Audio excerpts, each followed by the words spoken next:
Step inside for just a second, out of the damp Montmartre dawn. Just listen to the soft clinking of glasses, smell that lingering cigar smoke, the bitter, dark roast coffee. I want you to sit at the bar and really just notice what it feels like to actually be here. Not the mechanics of your eyes seeing the dim lights, but that untranslatable, kind of melancholic feeling of simply being in this room. Well, that quiet magic, that is consciousness. Today, in this explainer, we're going to explore the Integrated Information Theory, or IIT for short. But we aren't just looking at cold biological wires. No, we're going to explore it as a silent mechanical love affair running right behind your eyes. You see, when we talk about consciousness in IIT, we're relying on a very specific definition. It was famously phrased by the philosopher Thomas Nagel as what it is like to be you. Basically, it's the presence of an inner world.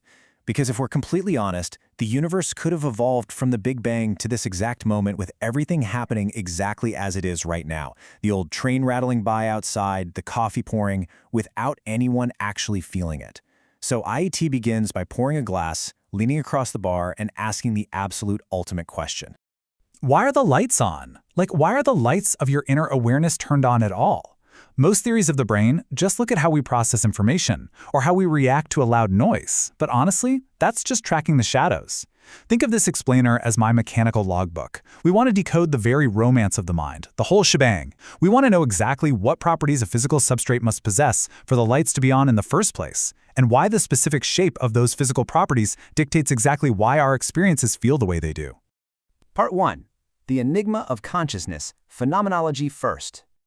Okay, let's dive right into this. To really understand IIT, we kind of have to flip our usual scientific method entirely upside down. We need to ground our abstract theories entirely in the sensory, atmospheric reality of this cafe and start from the inside out. So this brings us to the first two steps of the IIT method. Step 1 is to introspect the phenomenal structure. Basically, we start with the undeniable internal feeling, the absolute axioms of our experience.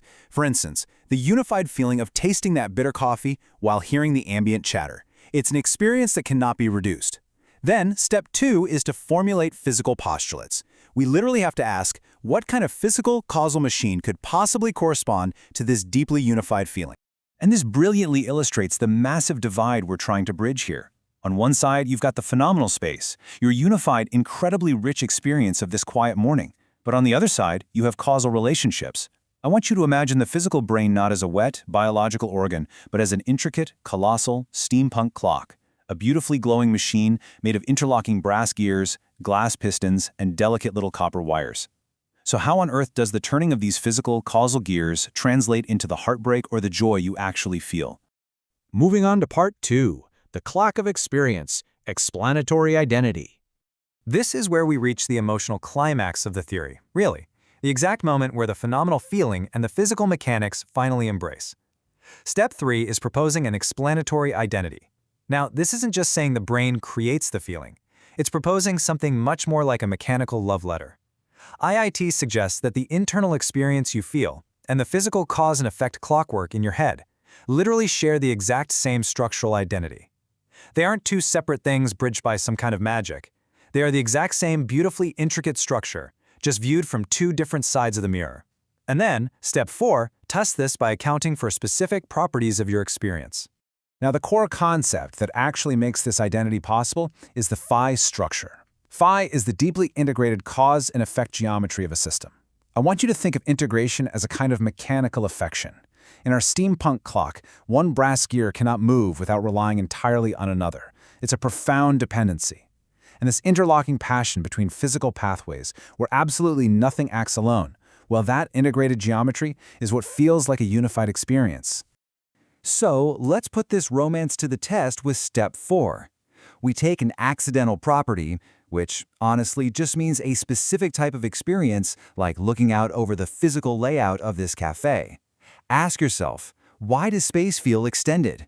Why does visual space feel like a wide, continuous canvas rather than just a random bag of disconnected visual facts?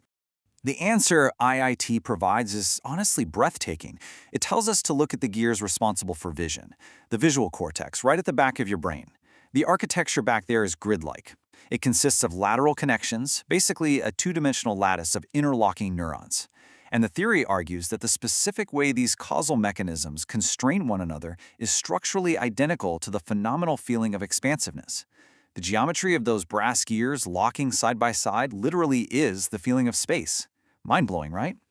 Part 3. Empirical evidence, validating the clockwork. But of course, as poetic as a steampunk clock is, we are dealing with real science here. We have to step out of the philosophical haze of the cafe and ground this romantic metaphor in hard, empirical reality. So step 5 is empirically validating the clockwork in adult humans. How do scientists actually test this integrated mechanical affection? Well, they use transcranial magnetic stimulation, or TMS, to send a magnetic pulse into the brain to literally ring the gears like a bell. When a person is conscious, that pulse echoes wildly, showing deep integration. But when a person falls into anesthesia, the mechanical affection breaks down. The gears no longer causally constrain each other as a whole, and, well, the lights go out. And this brilliantly illustrates an empirical anomaly that perfectly validates IIT. Take a look at the cerebellum at the base of your brain. Get this, it holds nearly 70% of all your neurons. If consciousness was just about raw processing power, the cerebellum would absolutely be the seat of the soul. Yet, if you lose your cerebellum, your consciousness remains entirely intact. Crazy, right? Why? Because the architecture of the cerebellum is parallel. It's not highly integrated. It turns out it really doesn't matter how many gears you have. What matters infinitely more is how deeply and passionately those gears interlock. Which brings us to part 4, Beyond the Human, Extrapolating IIT. The absolutely crucial takeaway here is that integration is the key. And once we've mapped and validated this integration, we can finally look outward from our intimate little cafe into the uncharted Parisian dawn.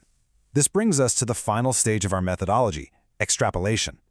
Only after we have validated the math of the gears in adult humans do we actually earn the right to look elsewhere. But once validated, we can confidently extrapolate this exact same cause and effect methodology to completely new systems. We're talking patients who can't communicate, animals roaming the streets, or maybe even artificial intelligence. And this leads us to the theory's most radical, beautiful claim.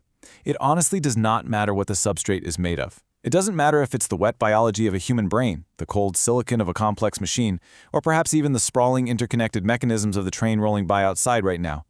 If a system possesses an internal causal power, a phi structure of mechanical affection as rich and integrated as our clock, then there is something it is like to be that system. The lights are on. So the next time you find yourself sitting alone in a dimly lit cafe, just listening to the rain and the ambient chatter, I want you to close your eyes and just listen to the ticking of the gears in your own head. Because there, right in that space between mechanics and pure magic, you'll find that your conscious experience isn't just an illusion. It is literally the most intricate, romantic feat of engineering in the known universe. I really hope this explainer has given you a whole new way to appreciate the deeply integrated clockwork of your own mind. Cheers to your integrated structure. But it does leave us with one final, kind of haunting question to think about. If integration is really all it takes, will we eventually build machines whose brass and silicon gears feel exactly like a rainy morning in Paris? Until next time, keep exploring.